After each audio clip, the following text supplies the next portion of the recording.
عجب وحشت و په دنیا کې تورتم خور په هر خوا کې کله محترمو اوریدونکو ستاسو پام راوړو د الحاج مولوي محمد یاسین فهیم صاحب د سید عالم صلی الله علیه وسلم د سپیڅلو مسکاو خپرونو ته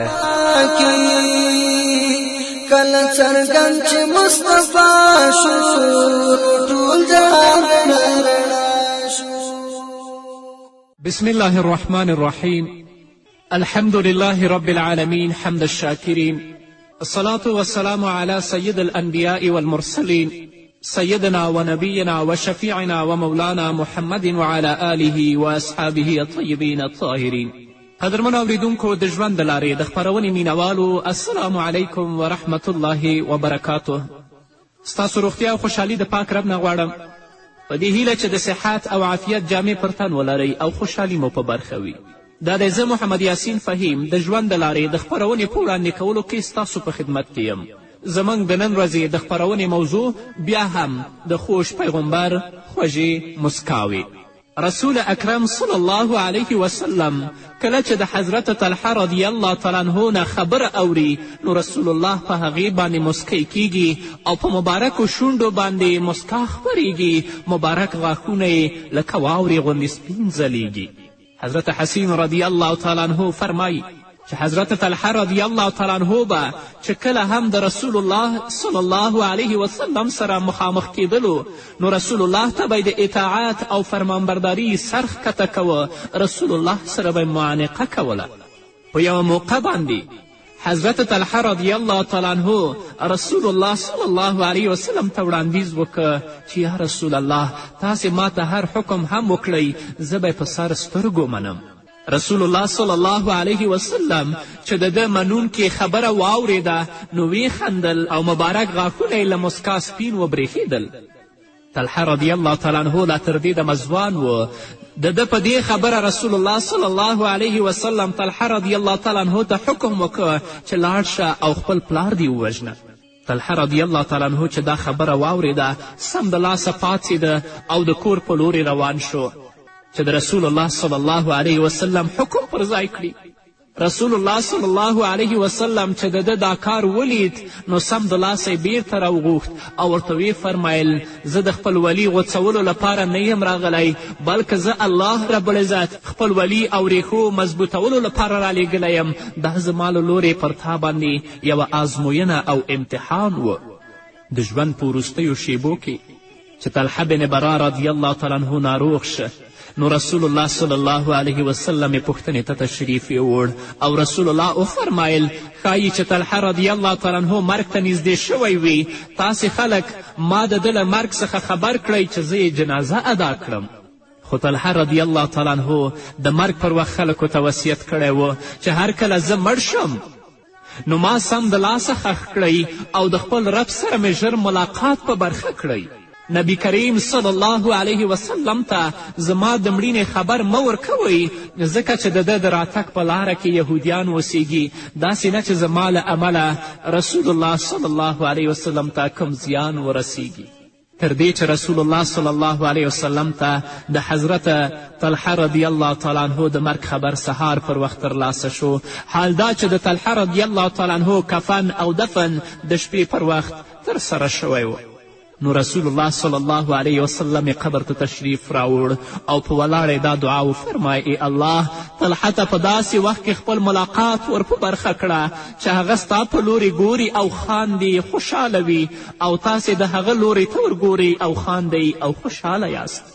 الله رب العزت دې موږ ته همداسې ژوند نصیب کړي په دنیا کې چې په آخرت کې هم کله الله سره ملاقات نصیب کیږي موږ خپل رب ته ګورو او خاندو خوشحاله یو او خپل رب زموږ او تاسو نه راضي وي. همدارنګه رسول اکرم صلی الله علیه وسلم چې کله د حضرت عبدالله بن مغفل رضی الله تعالی عنه خبره اوري نو رسول الله مسکی کیږي او په مبارکو شونډو یې مسکا خپریږي. ابن کثیر لیکي چې حضرت عبدالله ابن مغفل رضی الله تعالی عنه فرمایي چې د خیبر په جنگ کې ما ته د وازدې یوه کڅوړه په لاس راغله ما هغه کڅوړه په خپل تخر کې راونیوله او په زړه کې مې دا ونګېرله چې نن ورځ به له ما پرته بل هیڅ چاته دومره قیمتي شی په لاس نه وي ورغلی. کله مې چې دا خبره وکړه نو رسول الله صلی الله علیه وسلم زما دا خبرې واورېدلې، خو ما ته د دې په اړه معلومات نه و. کله چې زما د رسول الله صلی الله علیه وسلم په لور پام شو نو رسول الله وخندل او له مسکا څخه یې سپین او مبارک غاښونه د مرغلرو په څیر وبرېښېدل. د رسول الله په مبارک شونډو مسکا خپره شوه چې هغه زموږ لپاره د ترحم او د شفقت یو لوی نظر و. همدارنګه رسول اکرم صلی الله علیه وسلم د حضرت خالد بن ولید رضی الله تعالی عنه پر اسلام راوړلو مسکی کیږي او خاندي. همدارنګه حضرت خالد بن ولید فرمایي چې له دې څخه وړاندې ما خوب لیدلی و چې له یوې تنګې او ورانې سیمې څخه د سرسبزې سیمې او پراخه ښار لور ته ورځم. ما د اسلام د منلو لپاره د مدینې د تګ هوډ وکړ. د برابري خبره وه چې زه په لاره کې د دوه نورو کسانو عثمان بن طلحه رضی الله تعالی عنه همدارنګه عمرو بن عاص رضی الله تعالی عنه سره هم مخ شوم او موږ درې واړه یو ځای د مدینې ښار ته داخل شو. حضرت خالد بن ولید رضی الله تعالی عنه فرمایي چې موږ درې واړو خپلې سورلۍ په یو ځای کې ودرولې. یو چا زموږ د راتللو په اړه رسول الله صلی الله علیه وسلم ته خبر ورکړ. کله چې رسول الله صلی الله علیه وسلم زموږ له راتګ څخه خبر شو نو ویې فرمایل نن مکې معظمې خپلې د زړه ټوټې زموږ لور ته راوغورځولې. خالد بن ولید رضی الله تعالی عنه زیاتوي چې په لاره کې زما ورور هم زموږ سره یو ځای شو او موږ ټول په بیړه د رسول الله صلی الله علیه وسلم په دربار کې حاضر شو. رسول الله صلی الله علیه وسلم چې زه ولیدم نو ویې خندل. ما رسول الله صلی الله علیه وسلم ته په دې ډول سلام ووایه السلام علیک یا رسول الله. رسول الله صلی الله علیه وسلم په ډېرې خوشطبعي او مسکېدلې بڼه زما د سلام ځواب راکه. ما ورته وړاندیز وکړه اشهد ان لا اله الا الله و اشهد ان محمدا عبده و رسوله. زه ګواهي ورکوم چې له الله تعالی پرته بل څوک معبود نشته او دا ګواهي ورکوم چې محمد د الله په حق رسول او بنده دی. رسول الله صلی الله علیه وسلم راته وفرمیل رانږدې شه. بیا یې داسې وفرمایل ټولې ستاینې او تعریفونه یوازې د هغه ذات لپاره دي چې هغه تاسې ته د اسلام منلو توان در په برخه که. زه پوهېدم چې تاسو یو هوښیار شخص یاست او ما ته دا هیله وه چې ستا عقل او ستا هوښیارتیا به او تاسې ته به ستاسو هوښیارتیا د نیکې لارې لارښوونه کوي.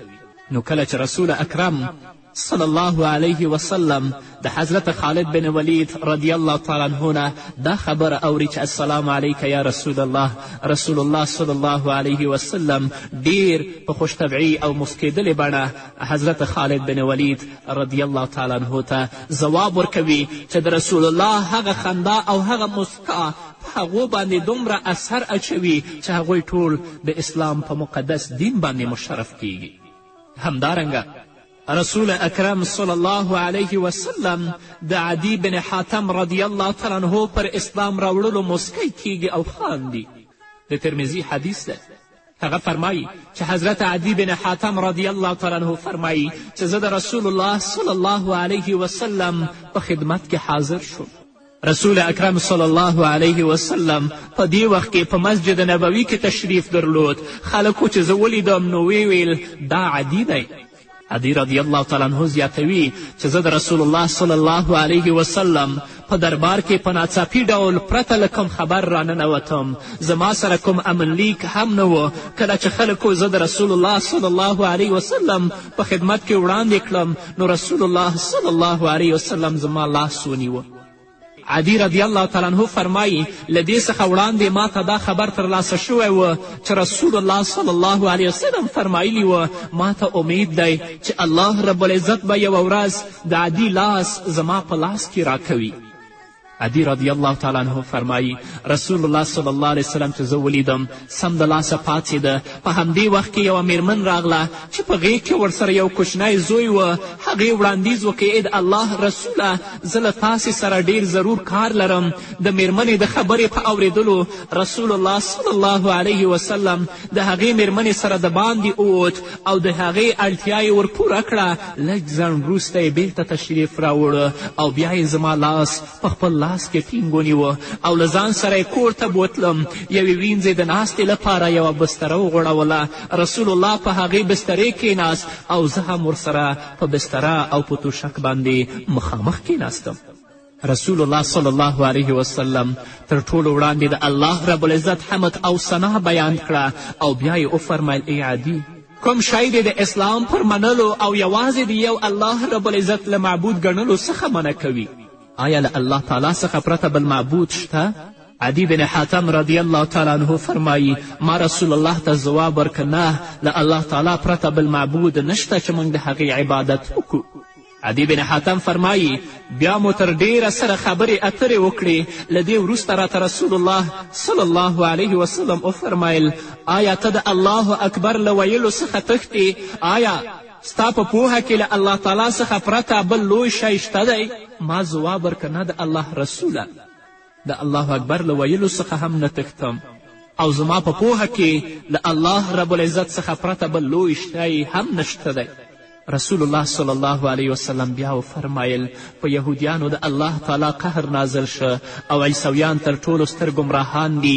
ما ورته وړاندیز وکړه زه د حنیف دین پیروي کول غواړم. حنیف دین د چا دین و؟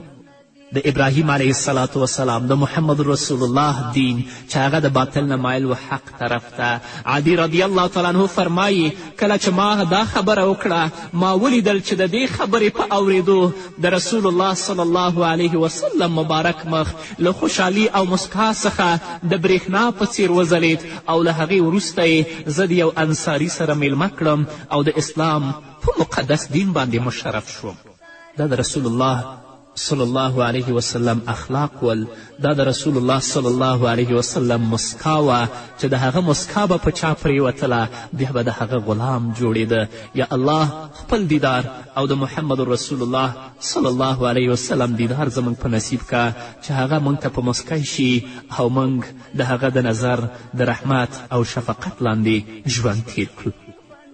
همدارنګه رسول الله صلی الله علیه وسلم د حضرت کعب بن زبیر رضی الله تعالی عنه پر اسلام باندې مسکی کیږي او خاندي. د ابن هشام سیرت لیکي چې کعب بن زبیر یو مشهور شاعر و. د شرک په دوران کې هغه د رسول الله صلی الله علیه وسلم پر ضد ډیر اشعار ویل. رسول الله صلی الله علیه وسلم چې د مکې مکرمې د فتح پر موقع د هغه څو کسانو وینه مباح ګڼلې وه او فرمایلي و چې دا کسان تاسې ته که په هر ځای کې په لاس درشي ویې وژنئ. په دې ډله کې کعب بن زبیر هم ګډون درلود، هغه پکې هم شامل و. د مکې د فتح په ورځ کعب بن زبیر وتښتېده. څه موده وروسته مدینې ته راغی، بخښنه یې وغوښته او اسلام یې قبول که. بیا یې له هغې وروسته د رسول الله صلی الله علیه وسلم په ستاینه کې خپله مشهوره قصیده ویله چې دا قصیده د بانت سعاد په نوم مشهوره ده. د کعب بن زبیر رضی الله تعالی عنه په اسلام راوړلو رسول الله صلی الله علیه وسلم ډیر خوشحاله شو او خپل یو څادر مبارک یې په ورین تندي او زړه راښکونکې مسکا سره کعب بن زبیر رضی الله تعالی عنه ته په هدیه او په ډالۍ کې ورکړ. هغوی به چې د رسول الله صلی الله علیه وسلم مسکا ته وکتل بیا مجال نه و چې هغوی هغه ته د غلامي سر ښکته نه کړي. نور به مو اورو قدرمن اورېدونکو خو د یوې دمې نه وروسته د خوشحالۍ یوه فضا شوه خپره، د جهالت د تور ټغر ټولېدی هم پر زمین هم پر سما شوه خپره. ملاوي د ظلم استبداد ماتې شوې، هم د نمرود هم د شداد ماتې شوې. ملاوي د ظلم استبداد ماتې شوې، هم د نمرود هم د شداد ماتې شوې. د کفر تور دستور کالا شو، کله څرګند چې مصطفی شو. قدرمنو اوریدونکو بیا هم زموږ سلامونه او نیکې هیلې ومنئ په دې هیله چې تر دې دمه تاسو زموږ ملتیا کړې وي. همدارنګه رسول اکرم صلی الله علیه وسلم د حضرت عکرمه رضی الله تعالی عنه په اسلام راوړلو سره مسکی کیږي او خاندي. د بخاري حدیث دی. همدارنګه د ابن هشام سیرت هم لیکي د مکې د فتح په ورځ چې د قریشو او کفارو ملا ماته شوه او مخ پر شا وتنبېدل نو زیاتره خلکو اسلام قبول که، خو په قریشو کې ځینې متعصبه کسان ول چې اسلام یې قبول نه که بلکې بلې سیمې ته وتښتېدل. په دې تښتېدونکو کې عکرمه هم ګډون درلود. عکرمه د یمن په لورې وتښتېده او د هغې میرمن مسلمانه شوې وه، نو هغه د نبي علیه الصلاة وسلام څخه د خپل خاوند د امن او سلامتیا غوښتلو په لټه کې راووته. کله چې عکرمه د یمن په یوې بیړۍ کې د تګ لپاره کېناست نو د سلامتیا د غوښتلو لپاره یې د لات او عزا بتانو نارې پورته کړې. نو خپلو ملګرو یې ورزیاته کړه دلته زموږ لات او عزا په کار نه راځي، دلته یوازې یو الله په کار راځي. په عکرمه باندې د ملګرو دې خبرې ډیر سخت اغیز وکړه، نو په ډیر جوش سره یې وویل که په دریاب کې یو الله وي نو په وچه کې هم هماغه یو الله وجود لري، نو بیا زه ولې د رسول الله صلی الله علیه وسلم څنګ ته نه ورستنیږم او د الله په وحدانیت باندې اقرار نه کوم. په همدې موقع باندې د عکرمه میرمن هم د دریاب غاړې ته راورسېدله. هغې خپل خاوند ته ورغږ که او ورزیاته یې کړه چې زه تا ته د یو داسې سړي له څنګه راغلی یم چې د ټولې دنیا له انسانانو څخه ډیر غوره او زړهسواندی انسان دی. زه د هغه له لورې ستا د ځان د امن غوښتلو لپاره راغلی یم. عکرمه چې د خپلې میرمن دا خبره واورېده بیرته مکې ته راستون شو. په همدې موقع رسول الله صلی الله علیه وسلم په مکې مکرمه کې تشریف درلود. کله چې عکرمه ولیده نو له خوشحالي څخه یې منور مخ مبارک وځلید او د مرحبا یا الراکب المهاجر په الفاظو سره یې هغه ته هرکلی ووایه په خیر راغلی ای سپور مهاجره. عکرمه وړاندیز وکړه آیا تاسې ماته امان راکړی دی؟ رسول الله صلی الله علیه وسلم ورته وفرمیل هو تاسې له همدا نن ورځې په امن کې یاست. عکرمه چې دا ډول رحم او زړهسواندی ولید نو له پښیمانتیا یې سر ښکته که او ویې ویل اشهد ان لا اله الا الله و اشهد ان محمدا عبده و رسوله. زه ګواهي ورکوم چې پرته له یو الله بل معبود نشته او ګواهي ورکوم چې محمد صلی الله علیه وسلم د الله تعالی په حق رسول او بنده دی. نو کله چې عکرمه رسول الله صلی الله علیه وسلم سره مخامخ کیږي نو د رسول الله صلی الله علیه وسلم په مبارکو شونډو باندې مسکا خپریږي او ورته وایي چې مرحبا یا راکب المهاجر. نو عکرمه ته بل مجال نه پاتې کیږي چې غیر د دینه د اسلام په مقدس دین باندې مشرف شي. همدارنګه رسول اکرم صلی الله علیه وسلم د حضرت سلمه رضی الله تعالی عنه په بیعت کولو باندې مسکی کیږي او خاندي. د ابن کثیر تفسیر لیکي چې حضرت سلمه رضی الله تعالی عنه فرمایي موږ چې کله د رسول الله صلی الله علیه وسلم سره یو ځای د حدیبیې مقام ته ورسېدو نو زموږ شمیر 1400 تنه و. موږ په یو ځای کې دیره شو او پړاو مو واچوه. رسول الله صلی الله علیه وسلم ټول کسان د بیعت اخیستلو لپاره راوبلل. حضرت سلمه فرمایي چې ما د لومړۍ ډلې سره تر ټولو وړاندې د یوې ونې لاندې له رسول الله صلی الله علیه وسلم سره بیعت وکړه. بیا رسول الله صلی الله علیه وسلم وفرمیل راشه سلمه بیعت وکړه. ما ورته وړاندیز وکړه ای د الله تعالی رسوله ما بیعت کړی دی. رسول الله صلی الله علیه وسلم راته وفرمیل بیا بیعت وکړه. حضرت سلمه فرمایي ما بیا له سره بیعت وکړه او نورو خلکو هم په پرله پسې رسول اکرم صلی الله علیه وسلم سره بیعت کوه. بیا چې کله وروستۍ ډله د بیعت کولو لپاره راوړاندې شوه نو رسول الله صلی الله علیه وسلم ما ته وفرمیل ای سلمه راشه بیعت وکړه. څومره ښکلی انداز به و، څومره ښکلې فضا به وه. دا شرف او دا عزت او دا نعمت الله صحابه ته ور په برخه کړی و. نو بیا راته رسول الله آواز کوي ای سلمه راشه بیعت وکړه. ما ورته وړاندیز وکړه ای د الله رسوله ما په وړاندینۍ او منځنۍ ډله کې بیعت کړی دی. خو رسول الله صلی الله علیه وسلم راته بیا وفرمیل راشه بیا بیعت وکړه. تر دې چې ما په دریم ځل هم بیعت وکړه. له دې وروسته راته رسول الله صلی الله علیه وسلم د تورې یو تیکی او پوخ ډالۍ که. په هغه پوخ کې چې توره ایښودل کیږي رسول الله صلی الله علیه وسلم ما ته هغه ډالۍ که او هدیه کې راکړه. له دې پیښې څخه وروسته یوه ورځ رسول الله صلی الله علیه وسلم زما نه پوښتنه وکړه ای سلمه هغه تیکی دې څه که؟ ما ورته وړاندیز وکړه ای د الله رسوله ما هغه پوښ عامر ته ورکه. هغه زما سره په یوه لاره کې مخ شه چې هغه څاروي څرول. سلمه فرمایي رسول الله صلی الله علیه وسلم چې زما دا خبره واوریده نو له مبارکو غاښونو یې زړه راښکونکې مسکا راووته او بیا یې راته داسې وفرمیل ستا مثال د یو داسې سړي په څیر دی چې دا دعا وکړي ای الله زه له تا څخه خوږ ملګری او حبیب غواړم چې زما له ځانه هم را باندې ګران وي. بیا چې کله ورته هغه ملګری او حبیب په لاس ورشي نو هغه بیا بل چاته په ډالۍ کې ورکړي. حضرت سلمه فرمایي چې کله ما رسول الله ته دا خبره وکړه چې هغه د تورې پوښ او هغه تیکی ما حضرت عامر ته ورکه نو له مبارکو غاښونو یې زړه راښکونکې مسکا راووتله او بیا یې راته داسې وفرمیل ستا مثال د یو داسې سړي په څیر دی چې دا دعا وکړي الله زه له تا څخه خوږ ملګری او حبیب غواړم چې زما له ځانه هم را باندې ګران وي. بیا چې کله ورته هغه ملګری او حبیب په لاس ورشي نو هغه بیا بل چاته په ډالۍ کې ورکړي نو تا ته هم داسې شی په لاس درغلي ول او تا هغه واخیسته بل چاته دې په ډالۍ کې ورکه. نو د رسول الله صلی الله علیه وسلم مسکا هره مسکا پر ځای وه او کله به چې په مبارکو شونډو باندې مسکا خپرېدله بیا به چاته مجال نه و چې د غلامۍ سر هغه ته ښکته نه کړي. الله رب العزت دې موږ هم په جنت کې د محمد رسول الله صلی الله علیه وسلم سره یو ځای کړي. الله رب العزت دې زموږ جړه او زموږ خندا د خپل رضا دپاره وګرځوي چې الله زموږ نه راضي شي. هغه جړه او هغه خندا نه چې د الله رب العزت د غضب او د لعنت سبب ګرځي. نو قدرمنو اوریدونکو دا وه زموږ د نن ورځې خپرونه چې ستاسو درانه حضور ته وړاندې شوه. تر بلې خپرونې پورې چې زه بیا هم ستاسو درانه حضور ته راځم تاسو ټول په پاک رب سپارم. پاتې ژوندم نیکمرغه ښاد بریالي او کامیاب اوسئ.